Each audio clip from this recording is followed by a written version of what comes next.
ለሚፈነግል ወድበር ብለው ለሚጠፋ ብር ብለው ለሚቀር ምድራዊ ክብር ብለው ለስጋዊ ጥቅም ብለው እኔ እበልጥ እያሉ የደሃውን ልጅ ያጋድሉታል።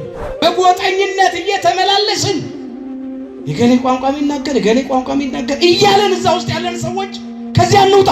ዛሬ አንዳንድ ሰዎች አሉ የኔ ቋንቋ ልዩ ነው፣ እኔ ምርጥ ዘር ነኝ የሚሉ ሰዎች እኮ ምንም ትርፍ የለም፣ ምንም አይገኝም። አሁን ከመለያየት መስማማት፣ ከቂም በቀለኝነት ይቅርባይነት፣ ከመቃቃር መፈቃቀር፣ ከመተማማት ከመተቻቸት ቀርቦ መወያየት፣ ጸብ ለሚዘሩ መለያየት ለሚዘሩ ጎጠኝነትን ለሚዘሩ ጆሮአችንን አንስጥ፣ ቦታ አንስጥ። ሰውን በሰውነቱ እናክብረው። ያለ ፍቅር ከሆነ ሁሉ ከንቱ ነው። እግዚአብሔር አምላካችን አንድነታችንን መልሶ ይስጥር። በእውነት ኢትዮጵያውያን የምንታወቀው እንግዳ በመቀበል ነው፣ ከሁሉ ጋራ በሰላም በመኖር ነውና አሁንም ከሰው ሁሉ ጋር በሰላም እንድንኖር ይርዳን።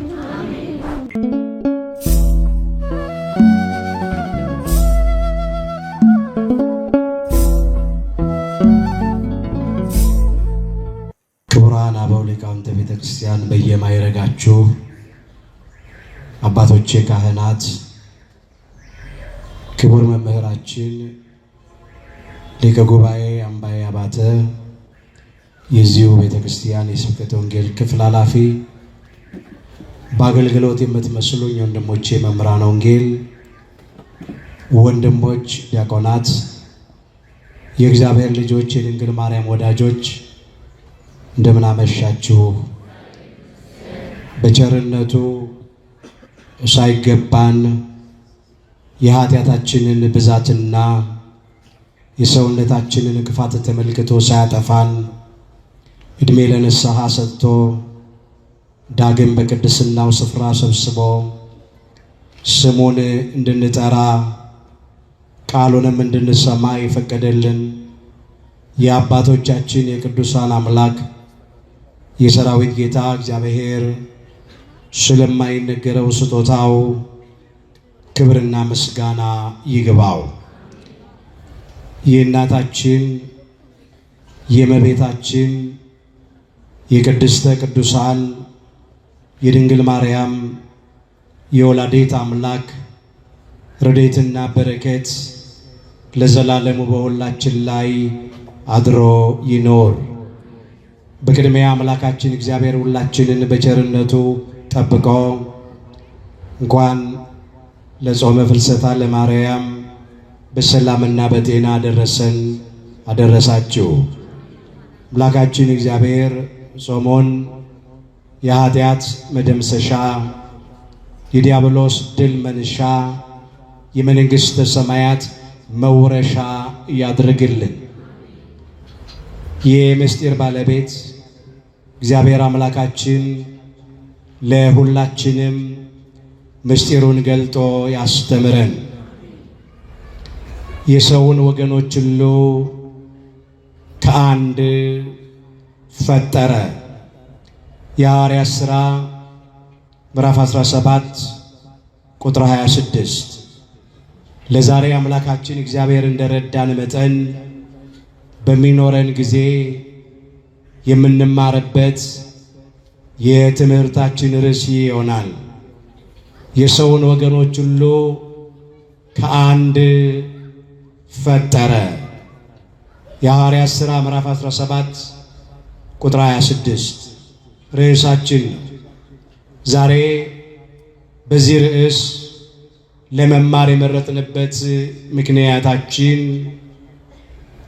አንዳንድ ሰዎች ባለማወቅ ሰዎችን በቋንቋቸው ምክንያት፣ በእምነታቸው ምክንያት፣ በባህላቸው ምክንያት፣ በጾታቸው ምክንያት፣ በልዩ ልዩ ምክንያት ይለያያሉ፣ ይከፋፍላሉ፣ ያበላልጣሉ፣ አንዳንዶች ደግሞ አውቀው ሆነ ብለው ሰዎችን እርስ በርሳቸው እንዲጣሉ፣ እንዲባሉ፣ እንዲለያዩ፣ እንዲጋደሉ ጭምር ያደርጋሉ። ዛሬ የዓለም ፈተናው ይሄ ነው። እንደ ሀገርም የሀገራችን ፈተና ይሄ ስለሆነ በእውነት እኛ ሰዎች ሁሉ ከአንድ ወገን እንደተፈጠርንና ሁላችንም አንድ እንደሆንን አስረግጠን ለማየት ይህንን ኃይለ ቃል ርዕስ አድርገን አንስተናል። የሰውን ወገኖች ሁሉ ከአንድ ፈጠረ። የሐዋርያት ሥራ ምዕራፍ 17 ቁጥር 26።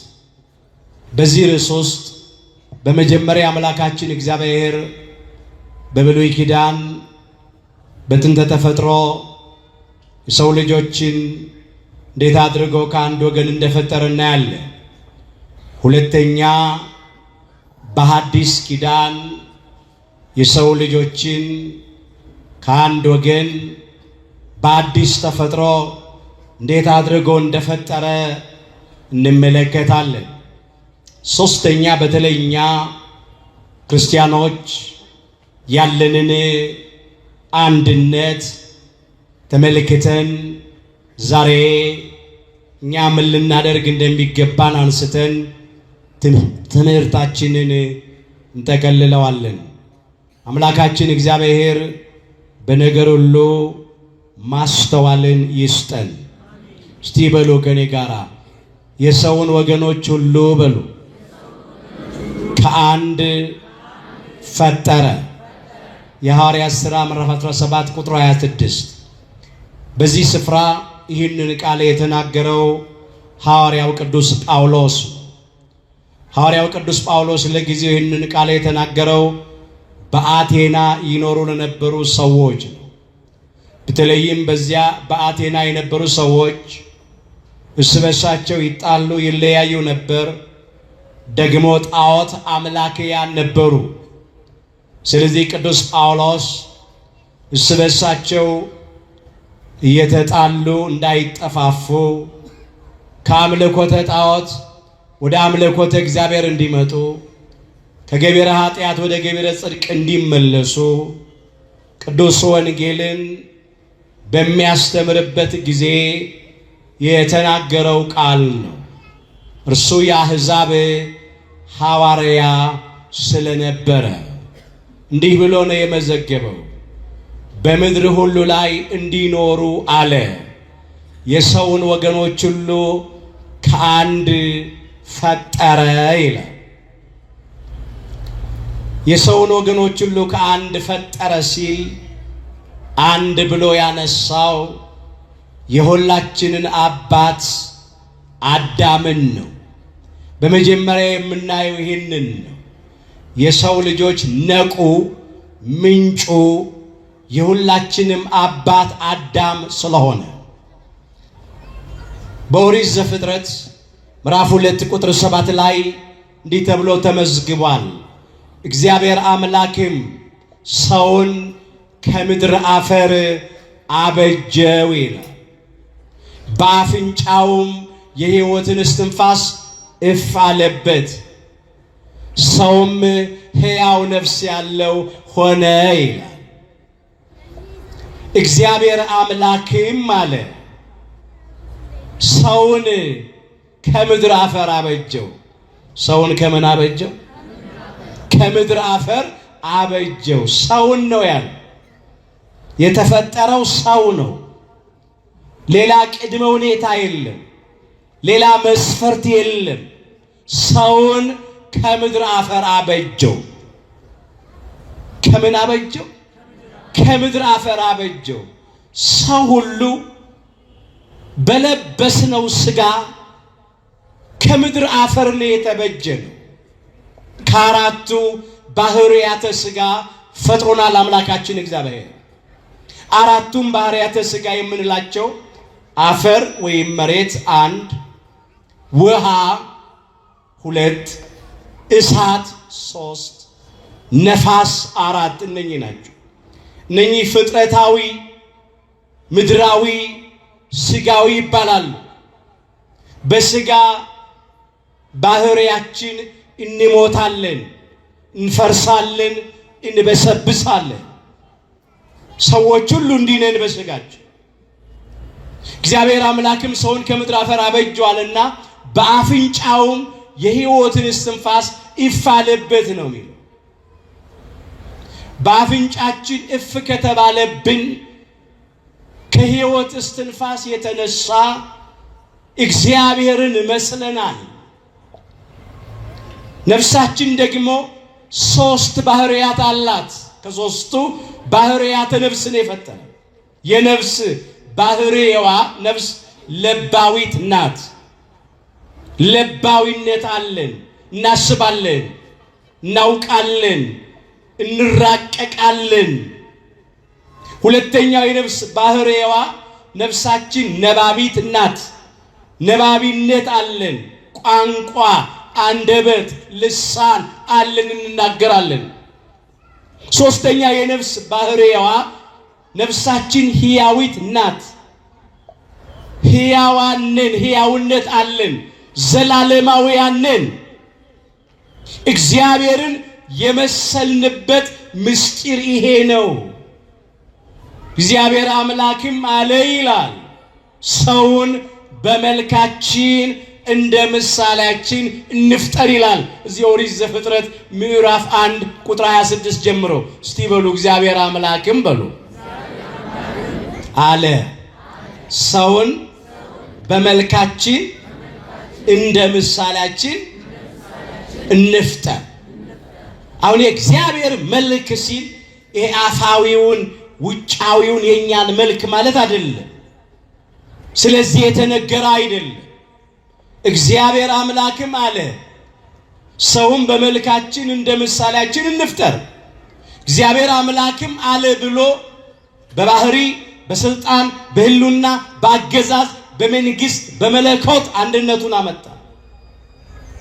ሰውን በመልካችን እንደ ምሳሌያችን ብሎ እንፍጠር ብሎ ደግሞ የስምን የአካልን የግብርን ሶስትነት አመጣ። ምስጢረ ሥላሴን ማለት ነው። ልዩ ሶስትነትን አመጣ። አሁን የእግዚአብሔር መልኩ ምንድነው ስንል እፍ ከተባለብን የሕይወት እስትንፋስ የተነሳ እግዚአብሔር ያደለን ነው። አዎ እግዚአብሔር አዋቂ ነው። በባህሪው ሁሉን ያውቃል። እኛ ደግሞ ከሱ የተነሳ በጸጋ አዋቂዎች ነን። እግዚአብሔር ይናገራል፣ ቃል አለው። እኛም ከእግዚአብሔር የተነሳ እንናገራለን። ነባቢት ነፍስ አለችን፣ ቋንቋ አለን። እግዚአብሔር በባህሪው ሕያው ነው። ለባህሪው ሞት የማይስማማው አምላክ ነው። እንዲሁ እኛ ደግሞ ከእግዚአብሔር የተነሳ ሕያዋን ሆነናል። አስተውላችሁ ከሆነ እግዚአብሔር አምላክም ሰውን ከምድር አፈር አበጀው፣ በአፍንጫውም ሕይወትን እስትንፋስ እፍ አለበት፣ ሰውም ሕያው ነፍስ ያለው ሆነ ነው ያለው። ምን ሆነ? ሕያው ነፍስ ያለው ሆነ። በቃ እግዚአብሔርን የመሰልንበት ምስጢር ይሄ ነው። የእግዚአብሔር መልክ አለን የምንለው በዚህ ነው። ወረድልና እንደዚህ ይላል እዚያ ኦሪት ዘፍጥረት ምዕራፍ 1 ቁጥር 27 ላይ እንመልከት። እግዚአብሔር አምላክም ሰውን በመልኩ ፈጠረው ይላል። በምኑ ፈጠረው? በመልኩ ፈጠረው። ለባዊት ነባቢት ሕያዊት የሆነች ነፍስ ሰጠው ማለት ነው። በመልኩ ፈጠረው አለ። ከዚያም ወንድና ሴት አድርጎ ፈጠራቸው ይላል። ምን አድርጎ ፈጠራቸው? ወንድና ሴት አድርጎ ፈጠራቸው። ዘፍጥረት 1 ቁጥር 27 ላይ እንንን የሚለው ገና እንግዲህ ይሄንን ሲመዘግብ የሴቲቱን መፈጠር የሚያመጣው ዘፍጥረት 2 ቁጥር 18 ላይ ግን ወንድና ሴት አድርጎ ፈጠራቸው ይላል። ለምን? በአዳም ውስጥ ሔዋን ነበረችና። ይህንን ግልጽ እናድርገው። ኦሪት ዘፍጥረት ምዕራፍ 2 ቁጥር 18 ላይ እንመልከት። እግዚአብሔር አምላክም ሰው ብቻውን ይሆን ዘንድ መልካም አይደለምና የሚመቸውን ረዳት እንፍጠርለት አለ። አሁንም እዚህ ላይ የአንድነትና የሶስትነት ምስጢር እናያለን። እግዚአብሔር አምላክም ብሎ አንድነቱን አመጣ። የባህሪ የመለኮት የስልጣን የሉና ያገዛዝ የመንግስት አንድነት። ሰው ብቻውን ይሆን ዘንድ መልካም አይደለምና የሚመቸውን ረዳት እንፍጠርለት። የሚመቸውን ረዳት ምንበለት እንፍጠርለት ብሎ ደግሞ የስም የአካል የግብርን ሶስትነት አመጣ። አስተውሉ ወገኖቼ፣ ይሄንንም ብሎ አልቀረም፣ ይቀጥላል ታሪኩ። በአዳምም ከባድ እንቅልፍ ጣለበት ይላል። አዳም ተኝቶ ሳለ አምላካችን እግዚአብሔር ከጎኑ አንድ አጥንት አውጥቶ ስፍራውን በስጋ ዘጋው ይላል። የመጀመሪያይቱ ሴት የሁላችን እናት ሔዋንም እንኳን የተገኘችው ከአዳም ነው። ያችን አጥንት ወደ አዳም አመጣት ይላል። የመጀመሪያውን ቀዶ ጥገና ያደረገው አምላካችን እግዚአብሔር ነው። ቀዶ ጥገናውንም ያደረገው በአዳም ላይ ነው። አዳም ህመም እንዳይሰማው ማደንዘዣ የተጠቀመው እንቅልፍን ነው። ከዚህ አንድ አጥንት አወጣ ይላል። ሕይወት ሊሰጠው ረዳት ሊሰጠው ያንን አጥንቱን ያወጣበትን ስፍራ በስጋ ዘጋውና ያችን አጥንት አመጣ ወደ አዳም። አዳም ያችን አጥንት ሲያይ እቺ አጥንት ከአጥንቴ ናት፣ እቺ ስጋ ከስጋዬ ናት፣ ከወንድ ተገኝታለችና ሴት ትባላለ።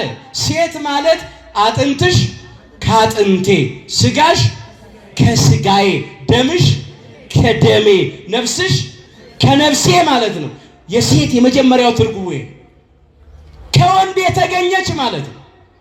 ሴት ማለት አካሌ ማለት ነው እንጂ ሴት ማለት የማቃለል፣ የመናቅ፣ የማዋረድ፣ የበታችነት መጠሪያ አይደለም። አንዳንድ የማያውቁ ሰዎች ብዙ ይላሉ።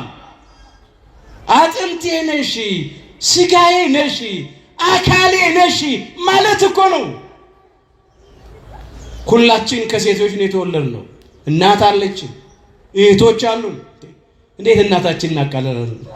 9 ወር ከ5 ቀን በማህፀኗ ተሸክማ አመጣ የወለደችና ሴት ማለት ከወንድ የተገኘች አጥንትሽ ከአጥንቴ፣ ስጋሽ ከስጋዬ፣ አካሌ ማለት ነው። እንግዲህ እግዚአብሔር አምላክ ሰውን ሁሉ የሰውን ወገኖች ሁሉ ከአንድ ፈጠረ ነው ያለው። ከማን? ከአዳም ፈጠረ። ከአንድ ፈጠረ ሲል ከአንድ ከሁላችን አባት ከመጀመሪያው ሰው ከአዳም ፈጠረ። ሴቲቱን እንኳን ከሱ ጎን ነው ያወጣት። ይሄንን ማለት ነው በስነ ፍጥረት በጥንተ ተፈጥሮ የሆነው ነገር ይሄ ነው። ከዚያ ምን አለ? እንመለስ እዚያው ዘፍጥረት 1 ቁጥር 28 ላይ እግዚአብሔርም ባረካቸው ይላል። ምን አላቸው? ባረካቸው፣ ብዙ ተባዙ፣ ምድርንም ሙሉአት አለ። ይሄ ለመጀመሪያዎቹ ሰዎች ለአዳምና ለሔዋን የተሰጠ ነው። ብዙ ተባዙ፣ ምድርንም ሙሉአት አለ። ርዕስ አድርገን የተነሳንበት ክፍል ላይ እንመለስና እንመልከት። እስቲ በሉ ከኔ ጋራ በምድር ሁሉ ላይ እንዲኖሩ በሉ። የሰውን ወገኖች ሁሉ ከአንድ ፈጠረ። በምድር ሁሉ ላይ እንዲኖሩ ሲል በአራቱም ማዕዘናት በሰሜን፣ በደቡብ፣ በምስራቅ፣ በምዕራብ በምድር ሁሉ ላይ እንድንኖር የሰውን ወገኖች ሁሉ ከአንዱ አባታችን ከአዳም አምላካችን እግዚአብሔር ፈጥሮናል። ይህንን ማለት ነው ምድር ለሰው ልጆች ሁሉ መኖሪያ ተሰጥታለች ያለ ልዩነት። ለሁሉም መኖሪያ ተሰጥታለች። ይሄ የኔ ምድር ነው፣ ይሄ የኔ መኖሪያ ነው፣ የኔ ብቻ ነው ማለት አይቻልም። ምድር ሁሉ ለማን ተሰጠች? ለሰው ልጆች በሙሉ፣ ለአዳም ልጆች በሙሉ በምድር ላይ እንዲኖሩ የሰውን ወገኖች ሁሉ ከአንድ ፈጠረ ያለው ይሄንን ነው። ብዙ ተባዙ ምድርንም ሙሏት። አንዱ የጋብቻ ዓላማ ዘር መተካት ነው፣ ፍሬ ማፍራት ነው እኮ። ብዙ ተባዙ ምድርንም ሙሏት። ምን አለ? ሰው ብቻውን ይሆን ዘንድ መልካም አይደለምና የሚመቸውን ረዳት እንፍጠርለት። አንደኛው የሰው ልጆች በምድር ላይ እንዲበዙ እኮ ነው።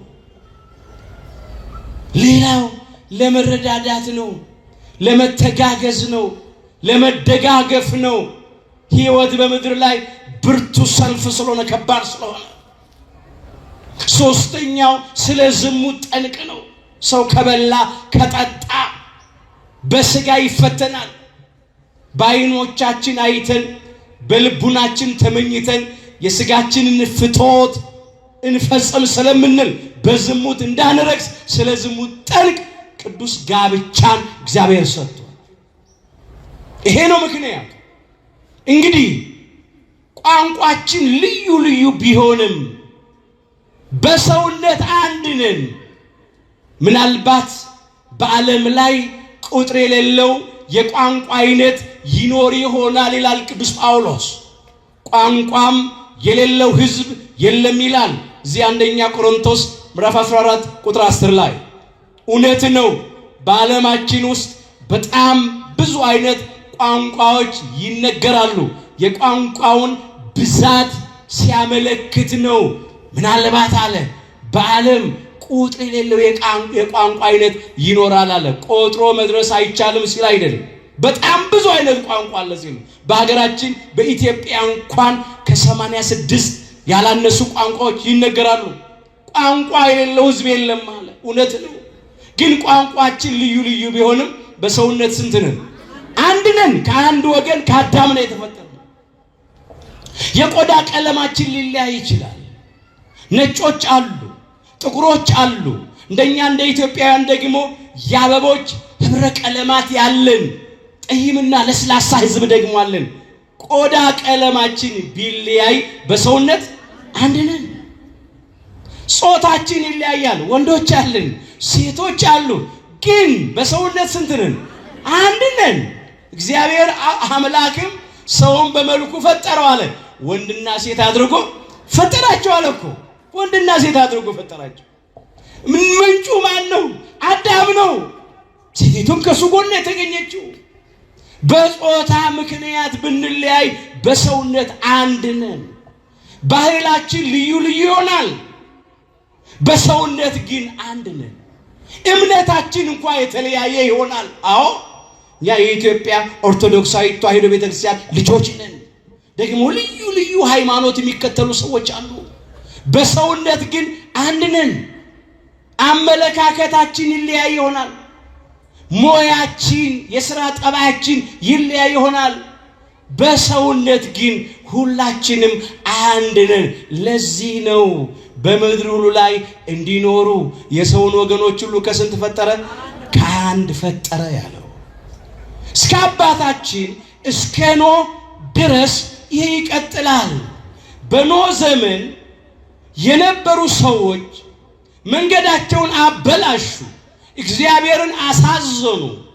እግዚአብሔር በዚያ ዘመን በነበሩ ሰዎች አዝኖ ንፍር ውሃ ከሰማይ አውርዶ ቀጣቸው። ኖህንና ሦስቱን ልጆቹን እንዲሁም ደግሞ የሦስቱን ልጆች ባለቤቶች እና የኖህ ባለቤት ሲቀሩ 8 ቤተሰብ ሲቀር ዓለም በሙሉ በንፍር ውሃ ተቀቅሎ ጠፋ። በዛ ዘመን የነበሩ ሰዎች የበደል የኃጢአት ውጤት ነው። ኖህ ግን በእግዚአብሔር ፊት ሞገስ ስላገኘ ከጥፋት እሱ ዳነ፣ ቤተሰቦቹም ዳኑ። ዛሬም በዚህ ምድር ላይ ላለነው ሰዎች መኖር ምክንያት አባታችን ኖህ ነው። በዓለም ላይ አሁን 7.6 ቢሊዮን አካባቢ ህዝብ ይኖራል ይባላል። ይሄ ህዝብ የተረፈው በአባታችን በኖህ ምክንያት ነው። ክብር ይግባው አባታችን ጻድቁ ኖህ። ኖህ በእግዚአብሔር ፊት ሞገስ አገኘ ይላል። ኖህ በእግዚአብሔር ፊት ምን አገኘ? ሞገስ አገኘ።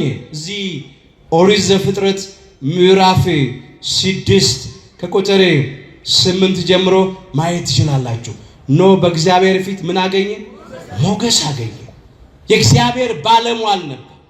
በሕገ ልቡና ሕገ ኦሪት ባልተሰጠበት ዘመን ከህሊናው ከልቡናው አመንጭቶ እግዚአብሔርን እየፈራ ሰውን እያፈረ ይኖር ነበር። እግዚአብሔርን እያመነ እግዚአብሔርን እያመለከ ለእግዚአብሔር እየተገዛ ይኖር ነበር። አካሄዱን ከእግዚአብሔር ጋር አደረገ። ስለዚህ ነው ኖህንና 7ቱን ቤተሰቦችን ትቶ ዓለምን ሁሉ በንፍር ውሃ ቀቅሎ አጠፋ።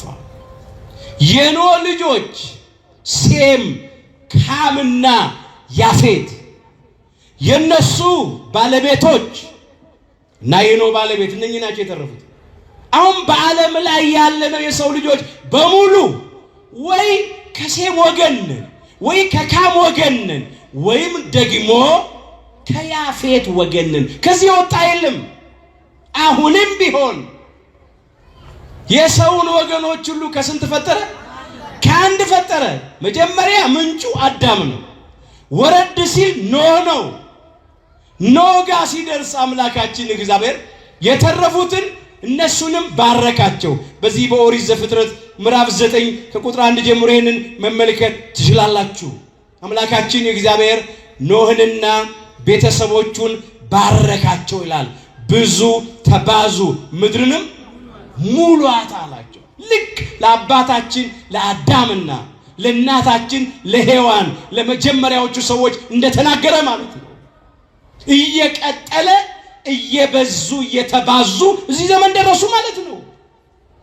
ወረድ እንበል ደግሞ አባታችን አብርሃም ጋራ ሲደርስ በአብርሃም ቤት ውስጥ ሰዎች ለሁለት ተከፈሉ። አብርሃም ከጨዋይቱ ከሳራ ይስሐቅን ወለደ እንደ ተስፋ ቃሉ። ከባሪያይቱ ከአጋር እስማኤልን ወለደ በስጋ ፈቃድ። ያን ጊዜ የአንድ አባት የአብርሃም ልጆች ይስሐቅና እስማኤል ተለያዩ። ይስሐቃውያን በግዝረት እስማኤላውያን በቁልፈት ተለያይተው ይኖሩ ነበረ። አምላካችን ጌታችን መድኃኒታችን ኢየሱስ ክርስቶስ ለድኅነተ ዓለም ለቤዛ ዓለም ከቅድስተ ቅዱሳን ከንጽሕተ ንጹሐን ከድንግል ማርያም ተወልዶ እስኪገለጥ ድረስ የሰው ልጆች በዚህ ምክንያት ተለያይተው ይኖሩ ነበር። አስተውሉ ወገኖች። እነሱም ቢሆን በአባት አንድ ናቸው፣ በእናት ይለያያሉ እንጂ የሁለቱም አባት ማን ነው? አብርሃም ነው። የሚለያዩት በእናት ነው። በእናት መለያየት ብቻ ግን አይደለም። ይስሐቃውያን እግዚአብሔርን የሚያመልኩ በሕገ ኦሪት የሚመሩ በእግዚአብሔር ስም የተጠሩ ነበሩ። ቤተ እስራኤል ማለት ነው። እስማኤላውያን ያልተገረዙ ጣዖት አምላክያን ያለ ሕግ ያለ ሥርዓት ስድ የሚኖሩ ቤተ አሕዛብ ነበሩ። እንግዲህ በብሉይ ኪዳን አምላካችን እግዚአብሔር የሰውን ወገኖች ሁሉ ከአንድ ፈጥሯል፣ አይተናል። ወደ አዲስ ኪዳን እንምጣ። በአዲስ ኪዳን ደግሞ አምላካችን ጌታችን መድኃኒታችን ኢየሱስ ክርስቶስ እንደገና በአዲስ ተፈጥሮ ፈጠረን። ይህንን ቅዱስ ጳውሎስ በኤፌሶን መልእክቱ ምዕራፍ 2 ቁጥር 14 ጀምሮ መዝግቧል። እስቲ በሉ እርሱ በሉ ሰላማችን ነውና። እሱ ምናችን ነው? ሰላማችን ነውና። የሰላምን አባት፣ የሰላምን አምላክ፣ የሰላምን አለቃ፣ የሰላምን ንጉሥ ሰላማዊ ኢየሱስ ክርስቶስ ነው። እርሱ ምናችን ነው? ሰላማችን ነው። እሱ ሰላማችን ነውና አለ። ሁለቱን ያዋሃደ፣ ሁለቱን ምን ያደረገ? ያዋሃደ አለ። ሁለቱ ያላቸው እዚህ ላይ ሕዝብና አሕዛብን ነው። የተገረዙትን ይስሐቃውያንንና ያልተገረዙትን እስማኤላውያንን ነው። ሁለቱን ያዋሃደ ብሎ አነሳ። በአዋጅ የተነገሩትንም ሽሮ አለ። በመካከል ያለውን የጥል ግድግዳ፣ የምን ግድግዳ? የጥል ግድግዳ በስጋው ያፈረሰ ይላል። በምኑ ያፈረሰ? በስጋው ያፈረሰ። የጥል ግድግዳ ነበረ በሕዝብና በአሕዛብ መካከል። የመለያየት ግድግዳ ነበረ። ግድግዳ መሃል ላይ ሆኖ ከዛ ያሉት እዚህ ያሉትን እንዳያዩ፣ ከዚህ ያሉት እዛ ያሉትን እንዳያዩ ያደርግ ነበር። ግድግዳ አያስተያይም። እንዲሁ የመለያየት የጥል ግድግዳ በሕዝብና በአሕዛብ መካከል ቆሞ እንዳይገናኙ አድርጓቸው ነበረ። አንዱ እሱ ነው። ሌላው የኃጢአት ግድግዳ በእኛና በእግዚአብሔር መካከል ሆኖ እኛና እግዚአብሔርን አላገናኝ አላስተያይ ብሎ ነበረ። አምላካችን ጌታችን መድኃኒታችን ኢየሱስ ክርስቶስ 30 ዘመን ሲሞላው በዮርዳኖስ መሃል በዮሐንስ እጅ በተጠመቀ ጊዜ ያንን የጥል ግድግዳ በስጋው አፈረሰው። ክብር ምስጋና ይግባው አምላካችን ጌታችን መድኃኒታችን ኢየሱስ ክርስቶስ። አንዱ ምስጢር ስለሆነ በዮርዳኖስ የተጠመቀበት ዮርዳኖስ ነቁ ወይም ምንጩ ከላይ አንድ ነው። መሃል ላይ ወረድ ብሎ በሁለት ይከፈላል፣ ዮርና ዳኖስ ተብሎ። እንደገና ታች ይሄድና በወደብ አንድ ይሆናል ዮርዳኖስ። ልክ እንደዚሁ ዮርዳኖስ ነቁ ወይም ምንጩ ከላይ አንድ እንደሆነ የሰው ልጆች ምንጭ አንዱ አዳም ነው። የሰውን ወገኖች ሁሉ ከስንት ፈጠረ? ከአንድ ፈጠረ እንዳልን ማለት ነው። አንድ ነው፣ አዳም ነው። ዮርዳኖስ ወረድ ብሎ ለሁለት እንደሚከፈል አባታችን አብርሃም ጋር ሲደርስ ለሁለት ተከፈሉ። ሕዝብ አሕዛብ ተብለው፣ የተገረዘ ያልተገረዘ ተብለው። ልክ ዮርዳኖስ ደግሞ እታች መጨረሻ ወርዶ በወደብ አንድ እንደሚሆን በክርስቶስ ወደብነት በክርስቶስ ጥምቀት ሕዝብና አሕዛብ አንድ ሆኑ። የመለያየት ግድግዳ ፈረሰ። የጸብ ግድግዳ ተወገደ። ክብር ምስጋና ለአምላካችን ለጌታችን ለመድኃኒታችን ለኢየሱስ ክርስቶስ። አንዱ ይሄ ነው። ሌላው የጸብን ግድግዳ በስጋው አፈረሰ ሲል በስጋው ክሶ ማለት ነው። ቅዱስ ስጋውን ቆርሶ ክቡር ደሙን አፍስሶ ነፍሱን ለመስቀል ሞት አሳልፎ ሰጥቶ ውድ ዋጋ ከፍሎ በዕለተ ዓርብ በፈጸመው ቤዛነት በተቀበለው መከራ በከፈለው ዋጋና መስዋዕትነት ያንን የመለያየት ግድግዳ የጥል ግድግዳ አስወገደ፣ አፈረሰ፣ ሰላምን መሰረተ፣ ፍቅርን አደረገ። ፍቅር የሆነ አምላክ ክብር ምስጋና ይግባው። እስቲ በሉ ይህም በሉ ከሁለታቸው አንድን አዲስን ሰው በራሱ ይፈጥር ዘንድ። እዚያው ኤፌሶን ምዕራፍ 2 ቁጥር 15 ላይ ተመልሼ ነው እየተመለከትኩ ያለሁት። ይህም አለ ከሁለታቸው ከሕዝብና ከአሕዛብ አንድን አዲስን ሰው። ስንት ሰው? አንድን አዲስን ሰው በራሱ ይፈጥር ዘንድ። የተፈጠረው አንድ አዲስ ሰው ነው በሐዲስ ኪዳን። አሁን በሐዲስ ኪዳን አንድ አዲስ ሰው ተፈጥሮ በማን? በአምላካችን በጌታችን በመድኃኒታችን በኢየሱስ ክርስቶስ ጥምቀት፣ በእርሱ ቤዛነት መስዋዕትነት፣ በዳግማዊው አዳም በአምላካችን በኢየሱስ ክርስቶስ መስዋዕትነት አንድ አዲስ ሰው ተፈጠረ። ልዩነት የለም።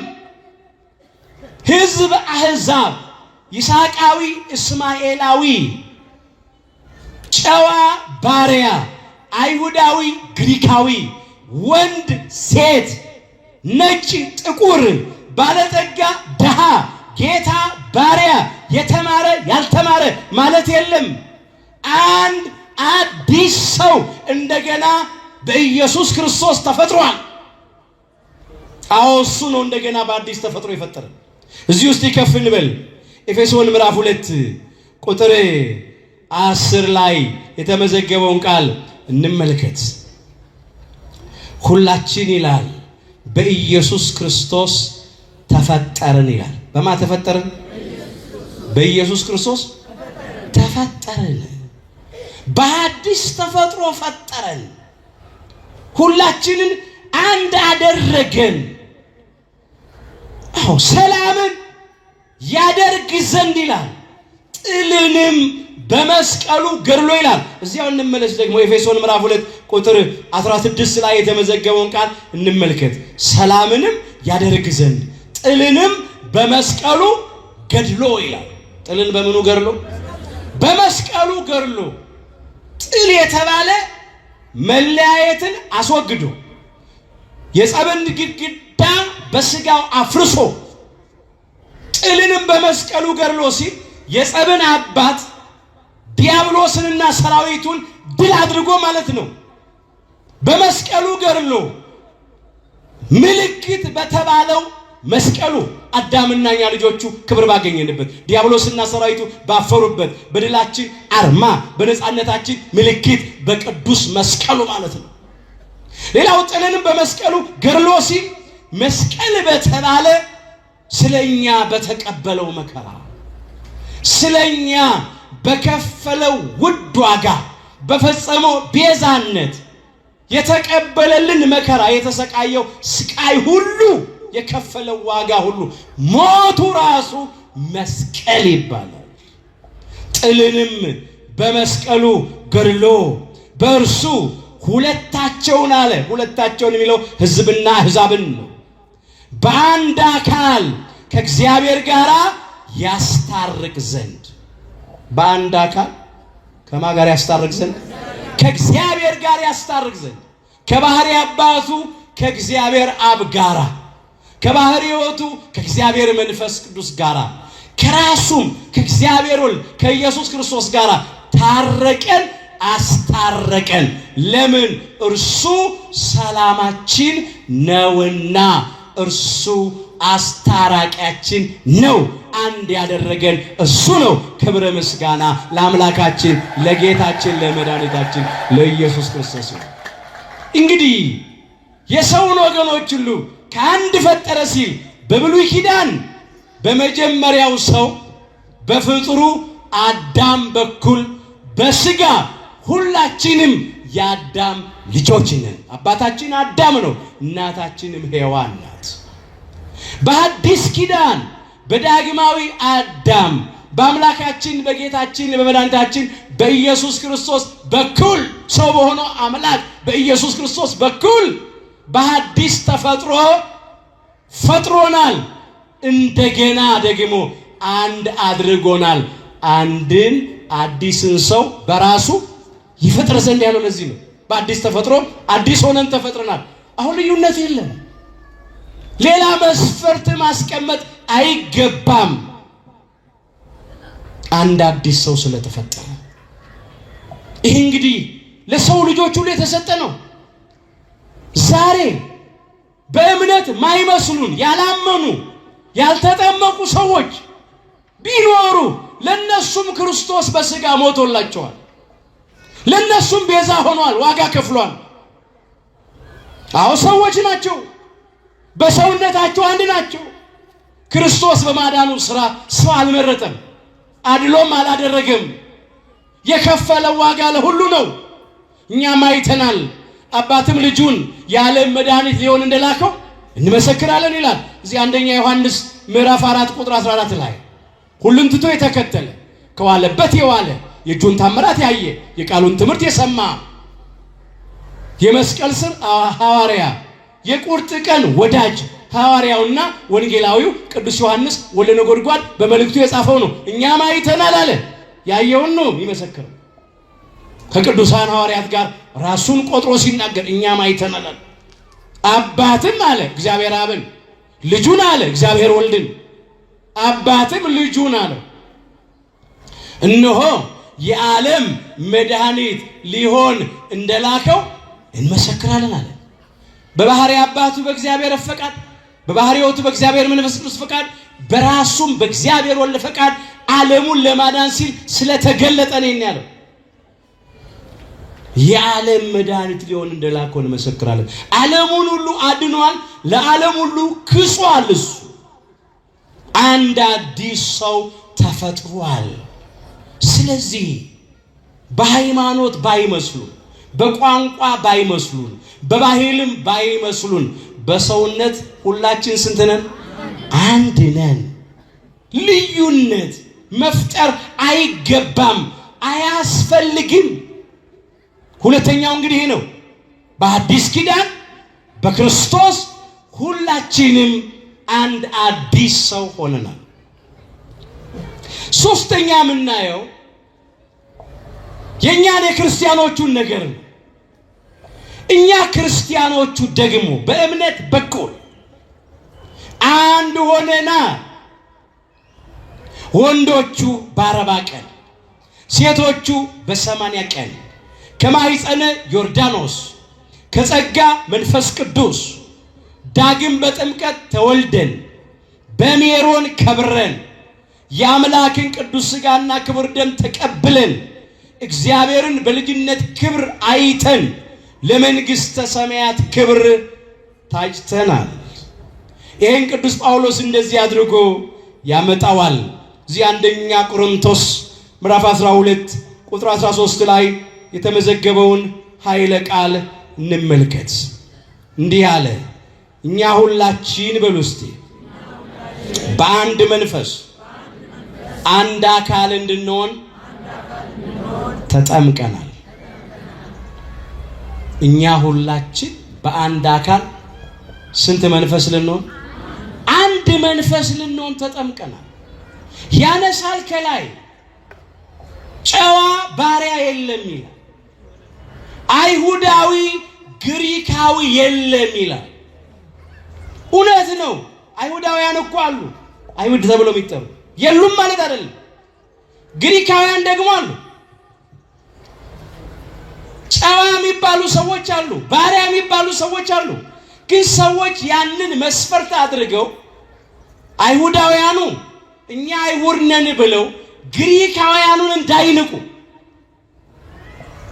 ደግሞ ጨዋዎቹ እኛ ጨዋ ነን ብለው ባሮቹን ባሪያዎቹ እናንተ ባሮች ናችሁ ብለው እንዳይንቁ፣ ወንዶቹ ወንዶች ነን ብለው ሴቶቹን እንዳያቃልሉ እንዳያዋርዱ፣ ባለጸጎቹ እኛ ባለጸጎች ነን ብለው ድሆቹን እንዳያቃልሉ እንዳያዋርዱ።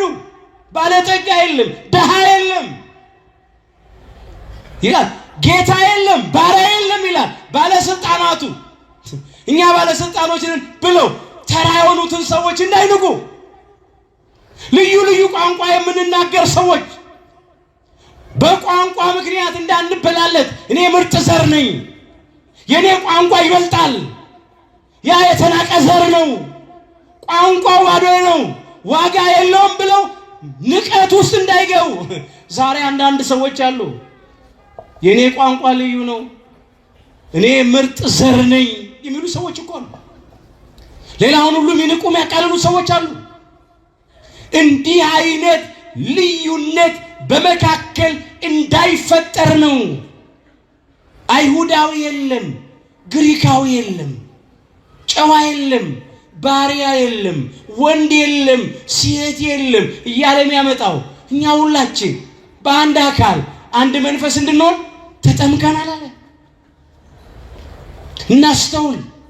የዳነው በአንዱ መስቀል ነው። ዳግም በጥምቀት የተወለድነው ከአንዱ ማኅፀነ ዮርዳኖስ ነው። ከአንዱ ጸጋ መንፈስ ቅዱስ ነው። ከአንዱ ህብስት ከቅዱስ ሥጋው ከአባቶቻችን ከካህናት እጅ ቅዱስ ሥጋውን ተቋድሰናል። ከአንዱ ጽዋ ከክቡር ደሙ ከወንድሞቻችን ከዲያቆናት እጅ በርፈ መስቀል ክቡር ደሙን ቀምሰናል። ብዙ ብልቶች ስንሆን በክርስቶስ አንድ አካል ነን። የአንዲት ቤተ ክርስቲያን ልጆች ነን። አንዲት ርስት ገነትን ኋላም መንግሥተ ሰማያትን ተስፋ አድርገን የምንጠባበቅ ነን። እዚሁ ላይ እንደዚህ ይላል። አንደኛ ቆሮንቶስ 12 ቁጥር 12 ጀምሮ አካል አንድ ነው ይላል፣ ብልቶች ግን ብዙዎች ናቸው ይላል። አካል ስንት ነው? አንድ አካል። ብልቶች ግን ስንት ናቸው? ብዙ ናቸው። አሁን በዚህ አካል ላይ ብዙ ብልቶች አሉ አይደል? ምናውቀው ነው። አይን አለ፣ አፍንጫ አለ፣ ጆሮ አለ፣ አንደበት አለ፣ ራስ አለ፣ እጅ አለ፣ እግር አለ። አንድ አካል ላይ ብዙ ብልቶች አሉ። ብልቶች ብዙ ናቸው፣ አካል ግን አንድ ነው። እኛም ደግሞ ብዙ ብልቶች ስንሆን በክርስቶስ አንድ አካል ነን። አሁን እጅና እግር አንድ አካል ላይ ሆነው እርስ በርስ ይጣላሉ? አይንና ጆሮ አንድ አካል ላይ ሆነው እርስ በርሳቸው ይጣላሉ፣ ይከፋፈላሉ፣ ይለያያሉ፣ ይባላሉ? አይሆንም። እንደዛማ ከሆነ እንዴት አድርጎ ይሄ አካል ስራ መስራት ይችላል? ህይወት የለም እኮ። አካሉ ክርስቶስ ነው፣ ብልቶች ደግሞ እኛ ነን። አዎ በአንድ አካል ላይ ብዙ ብልቶች እንዳሉ እንዲሁ እኛም ደግሞ በክርስቶስ አካልነት የክርስቶስ ብልቶች ሆነን አንድ አካል ላይ ነው ያለነው። በአንድ አካል አንድ መንፈስ እንድንሆን ተጠምቀናል ያለው ለዚህ ነው። እኛ ሁላችን ያለ ልዩነት ክርስቲያኖች ባካችሁ አስተውሉ። በሌላ ስፍራ ላይ ቅዱስ ጳውሎስ በሮሜ መልእክቱ ይህንንም አምጥቶታል። ሮሜ ምዕራፍ 12 ከቁጥር 4 ጀምሮ የተመዘገበውን መመልከት ትችላላችሁ። አዎ እኛ ብዙ ብልቶች ስንሆን በክርስቶስ አንድ አካል ነን ብሎ ያነሳል። የብልቶች ስራ ልዩ ልዩ ነው። እውነት ነው። የአይን ስራ ሌላ ነው፣ የአፍንጫ ስራ ሌላ፣ የጆሮ ስራ ሌላ ነው። እኛም በቤተ ክርስቲያን ውስጥ ልዩ ልዩ አይነት ጸጋ አለን፣ ልዩ ልዩ አይነት አገልግሎት አለን። አንዱ ይቀድሳል፣ ሌላው ይሰብካል፣ ሌላው ይዘምራል፣ ሌላው ያስተባብራል፣ ሌላው ያጠምቃል፣ ሌላው ያስታርቃል። ብቻ ልዩ ልዩ አይነት የጸጋ ስጦታ ተሰጥቶናል። የብልቶች ስራ ሁሉ አንድ አይደለም፣ ግን በአካልነት ስንት ናቸው? አንድ ናቸው። ለዚህ አካል የማያስፈልጉ የማይጠቅሙ ብልቶች አሉ? የሉም። ሁለት የሆኑት እንኳን አንዱ ከሌለ ጎዶሎ ነው። ሁለት እጅ አለ፣ ሁለት እግር አለ፣ ሁለት አይኖች አሉ፣ ሁለት ጆሮዎች አሉ። አንዱን ካጣን አንዱ ከጎደለ አይሳካም፣ አይሟላም፣ በትክክል አይሰራም። እንኳን ሙሉ ለሙሉ አይን ይጥፋ፣ ጆሮ ይጥፋ፣ አንደበት ይጥፋ አያስፈልግም፣ ራስ ይጥፋ ሊባል ቀርቶ ማለት ነው። ስለዚህ ብዙ ብልቶች ስንሆን በክርስቶስ እንትነን አንድ አካል ነን። ለቤተ ክርስቲያን ሁላችንም እናስፈልጋታለን፣ እንጠቅማታለን። በእኛ ዘንድ መለያየት አይገባም፣ አንድ ሰው ነን። በሌላ ስፍራ ላይ ቅዱስ ጳውሎስ እንደዚህ ብሏል። ገላትያ ምዕራፍ 3 ቁጥር 26 ጀምሮ የተመዘገበውን ኃይለ ቃል እንመልከተው። እንዲህ ብሎ አነሳ። በእምነት በኩል አለ። እስቲ በሎ ባካችሁ፣ በምን በኩል? በእምነት በኩል። አሁን የምናየው በእምነት በኩል ያለንን አንድነት ነው። በክርስትና በክርስቶስ በኩል ያለንን አንድነት ነው። በእምነት በኩል አለ ሁላችን በኢየሱስ ክርስቶስ የእግዚአብሔር ልጆች ናችሁ ይላል። ሁላችን የማን ልጆች ነን? የእግዚአብሔር ልጆች ነን። ከክርስቶስ ጋር አንድ ትሆኑ ዘንድ የተጠመቃችሁ ሁሉ ክርስቶስን ለብሳችኋል። ሁላችንም ክርስቶስን ለብሰነዋል። ክርስቶስ የፍቅር ልብስ ነው። የትህትና፣ የትዕግስት፣ የይቅርታ፣ የታማኝነት፣ የየዋህነት፣ የደግነት ልብስ ነው። ክርስቶስ የጽድቅ ልብስ ነው። ክርስቶስን ለብሳችሁታል። አሁንም አምላካችን እግዚአብሔር ለሁላችንም ጸጋውን ያልብሰ። ክርስቶስን ለብሳችኋል አለና አይሁዳዊ ወይም የግሪክ ሰው የለም አለ። በደንብ አስተውሉ። ባሪያ ወይም ጨዋ የለም አለ። ወንድ ወይም ሴት የለም አለ። ሁላችሁ በኢየሱስ ክርስቶስ አንድ ሰው ናችሁ። እስቲ በደንብ በሉ፣ ሁላችሁ በሉ።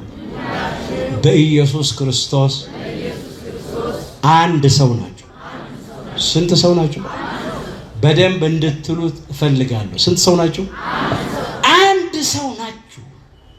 እንመለስ ርዕሳችን ላይ። የሰውን ወገኖች ሁሉ ከስንት ፈጠረ? ከአንድ ፈጠረ። በጥንተ ተፈጥሮ በአባታችን በአዳም በኩል በስጋ ከአንድ ሰው ከሁላችን አባት ከአዳም ተፈጥረናል። አንድ ነን በዚህ በኩል። እንደገና በዳግማዊ አዳም በኢየሱስ ክርስቶስ ቤዛነት መስዋዕትነት በሱ በኩል ደግሞ አንድ አዲስ ሰው ተፈጥሯል።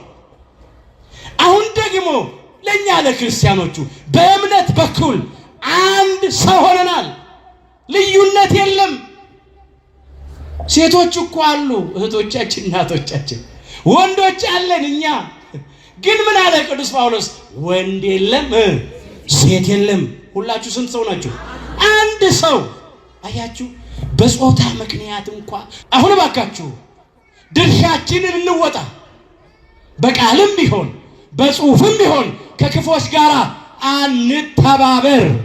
እስቲ በሉ ክፉ ጽሕፈት በሉ ለሚጽፉ ወዮላቸው። ትንቢተ ኢሳይያስ ምዕራፍ 10 ቁጥር 3። አሁን በየማህበራዊ ሚዲያ ክፉ ጽሕፈት የሚጽፉ ሰዎች አሉ። ሰውን በቋንቋ የሚለያዩ፣ የሚያጣሉ፣ የሚለያዩ፣ የሚከፋፍሉ ሰዎች አሉ።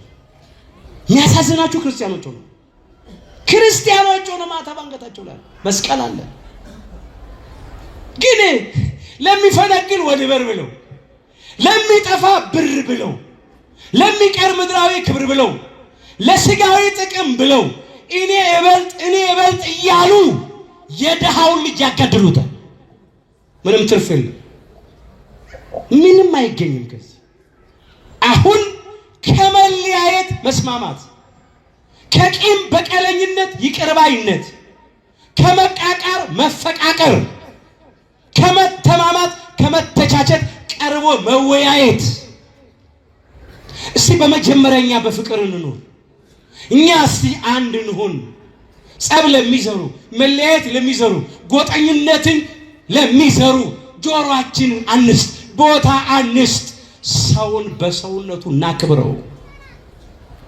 እግዚአብሔር በእውነት አሁንም የመለያየትን መንፈስ አርቆ የመስማማትን መንፈስ ለሁላችን ይስጠን። የመቃቃርን መንፈስ አርቆ የፍቅር መንፈስ ለሁላችን ያድለን። እስቲ በሉ ወንድሙን የሚጠላ በሉ ነፍሰ ገዳይ ነው።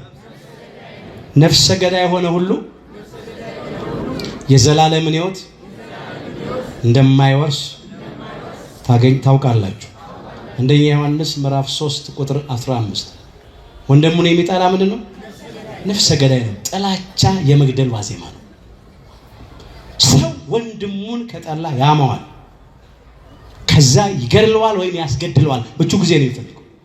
ቃየል ወንድሙ አቤልን በድንጋይ ወግሮ ከመግደሉ በፊት መጀመሪያ በልቡ ነው የጠላው። ከዚያ በኋላ ገደለው። በድንጋይ ወግሮ ምቹ ጊዜ ፈልጎ አባብሎ አታለው ማለት ነው። ለዚህ ነው ወንድሙን የሚጠላ ምንድን ነው? ነፍሰ ገዳይ። ነፍሰ ገዳይ ደግሞ ማን ነው? ዲያብሎስ ነው። ነፍሰ ገዳይ የዲያብሎስ የግብር ልጅ ነው። ዲያብሎስ ከመጀመሪያ ነፍሰ ገዳይ ነው። ሌላ ወንድሙን የሚጠላ ነፍሰ ገዳይ ነው አለ። ሰው ወገኑን ከጠላ ምግብ መጠጥ ይከለክለዋል፣ በረሃብ በጥም ይገድለዋል። ደግሞ ረሃብ ከሰይፍ ይከፋል፣ መሳሪያ ይገለግላል። ረሃብ አመንምኖ አሰቃይቶ ቆዳን ከአጥንት ጋር ጣብቆ ነው የሚገድለው። ስለዚህ ነው ወንድሙን የሚጠላ ምንድን ነው? በጎጠኝነት እየተመላለስን የገሌ ቋንቋ የሚናገር የገሌ ቋንቋ የሚናገር እያለን እዛ ውስጥ ያለን ሰዎች ከዚያ እንውጣ። ያለ ፍቅር ከሆነ ሁሉ ከንቱ ነው። እግዚአብሔር አምላካችን አንድነታችንን መልሶ ይስጥር። በእውነት ኢትዮጵያውያን የምንታወቀው እንግዳ በመቀበል ነው፣ ከሁሉ ጋራ በሰላም በመኖር ነውና አሁንም ከሰው ሁሉ ጋር በሰላም እንድንኖር ይርዳን። የመጨረሻ የመጽሐፍ ቅዱስ ጥቅሳችን ነው ለዕለቱ ትምህርታችን። ቢቻላችሁስ በሉ ከሁሉም ጋራ በሰላም ኖሩ። ሮሜ ምዕራፍ 12 ቁጥር 18 ከሁሉም ጋራ በመኖር በሰላም ነው። ምንም ያለ ምንም ልዩነት ሰውን በሰውነቱ ብቻ እያከበርን ከሁሉ ጋራ በሰላም ልንኖር ያስፈልገናል። እግዚአብሔር አምላካችን በየስፍራው ያለውን መለያየት፣ መበላላት፣ መነካከስ፣ የእርስ በርስ ጦርነት አስወግዶ ሰላሙን፣ ጸጥታውን፣ ፍቅሩን ለሁላችን ይስጠን። አንዳንድ ሰዎች ከወገኖቻቸው ፍቅር በላይ የሚጠፋ የገንዘብ ፍቅር በልጦባቸው በጠራራ ፀሐይ ወገኖቻቸውን እያገቱ ብዙ ዋጋ እየጠየቁ ያንን ደግሞ መስጠት የማይችሉትን ሰዎች በመሳሪያ በአሰቃቂ ሁኔታ እየገደሉ ነው ያሉት። እግዚአብሔር በቃችሁ ይበለን። ይህን የመከራ ዘመን ያሳጥርልን፣ ቸሩን ሁሉ ያሰማን። የሰውን ወገኖች ሁሉ ከአንድ ፈጠረ። የሐዋርያት ሥራ ምዕራፍ 17 ቁጥር 26 ሁላችን ከውድቀታችን ተነስተን ከርኩሰታችን ተቀድሰን ወደ አባቶቻችን ወደ ካህናት ቀርበን ኃጢአታችን ሁሉ ተናዘን ቅዱስ ሥጋውን በልተን ክቡር ደሙን ጠጥተን መንግሥቱን እንድንወርስ ስሙን እንድንቀድስ ኃያሉ እግዚአብሔር አምላካችን ይርዳን። እግዚአብሔር አምላካችን በቸርነቱ የሁላችንንም መጨረሻችንን ያሳምራል።